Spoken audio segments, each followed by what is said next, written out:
Today I want to talk about being better than the 90%. When you start to do general self-improvement and just the simple things of showing up and doing the hard work, you beat 90% of the competition. It's truly just the 10% that is your competition. That is the ones that you're really fighting for. When you start doing general things, not being like the average, you're succeeding. And you could stop there, but we know that we have to take it to an extreme level to become truly a greater man and define competition to succeed.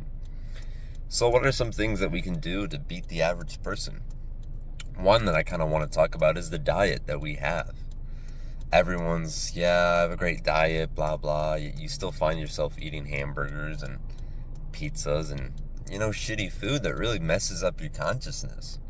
The idea is once you are actually on a good diet, that your body knows what it likes to eat, like what you function best on, it's a game changer. You can do something kind of called an elimination diet where you just remove a few things and, I'm going to remove bread from my diet, carbs. Let's just see where that takes me, and then I'll slowly implement them back. And if I like them or not, then I can switch up my diet. That's an idea. So the average person, and I've worked jobs where I'm surrounded by a majority of people, and I've lived life to see what people actually eat, and it's disgusting. No wonder they always talk about brain fog, and no wonder the majority of people are just frankly stupid. Like idiots. I was talking to this one person and all they had to eat was a donut for the day, and why do I feel like shit? Because you just ate a fucking donut and you have nothing else in you. You've been working. No wonder you're low functioning because of your diet. If you just fix your diet, you're ahead of the curve. If you just show up to the gym, if you just show up to do some work, you are ahead of the curve, because think of how many kids in your class struggle with even the most simplest homework because they can't handle sitting down and paying attention for a little bit. Once you can sit through a 5 to 10 minute video and give it your all, give it your full attention, that's better compared to everyone that's on short form content that finds a 10-second video unentertaining. They need super high, quick shots of dopamine to even make it throughout the day. Now, comparing yourself to other people, whatever you want to take on it, I think it's a good thing. Of course, you should be comparing yourself, to yourself to see how much you've improved compared to yourself. Like, you can't compare yourself to bodybuilders because frankly, you're not that gifted. You're not on steroids. You're not 30, 40 pounds heavier than you are. But you can look around you. Like if you ever go to Walmart at like 5 o'clock and you see people, maybe this is a toxic trait, but I'll see people at Walmart at like 5 o'clock when it's super packed. And I literally think, this is society. These people can vote. It's not to have some type of complex of thinking I'm better than myself, but when you get on self-improvement, you have this almost raised consciousness of you're doing the hard work. You fixed your diet, you fixed your physique, and you're actually getting deep, focused, hard work done.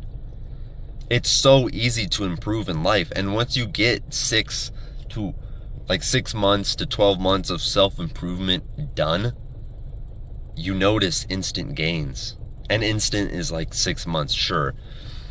But the idea that it has propelled you forward against the masses is amazing. And then you take it serious, and then you maximize how can you do more? How can you build a business? How can you free your family? It's the idea of really it's just showing up and doing the bare minimum. How many people are in the gym? How many people are taking it seriously in the gym is the real thing. Because I see people in the gym that's been in there for years, they still look like shit. People that have been struggling with their diet and they're still fat. People that have been trying to be successful and they still work that shitty job. that have been working so hard on their grades, and then boom, they're still shitty. So when are you going to get serious? When are you going to realize it's so easy to beat the average person, and yet you still find the same struggles that they have? Beating your habits is just not giving into it. The Stoics talk about habits as in they are fueled by times of day, moments, and generally doing them. It's this idea of it's not going to be perfect cold turkey, but if you did something, your bad habit 3 times a week, and then it's 2 times, and then it's 1 time, and then it's once a month, that is progress. That is progressively overloading that skill. That is how you overcome your habits.